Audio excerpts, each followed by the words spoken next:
एक प्रश्न विचारायचा होता साहेब, तुम्ही एवढं कमी शिकलेला हो, तुम्हाला 1 लाखाचा मटका कसा लागला? सकाळी उठलो, कॅलेंडर बघितलो, कॅलेंडर मध्ये 9 तारीख होती.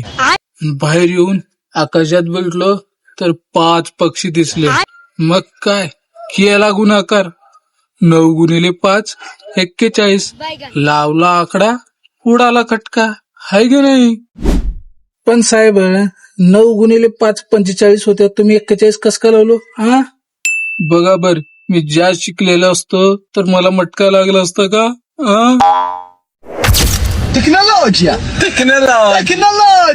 एक लास्ट प्रश्न, एकच लास्ट विचारू का? विचारा की. 9 गुणिले 9 किती होते सांगा बर? 9 गुणिले 9 85. हा, कुठं गायब झालं? का गेला मटका लावायला?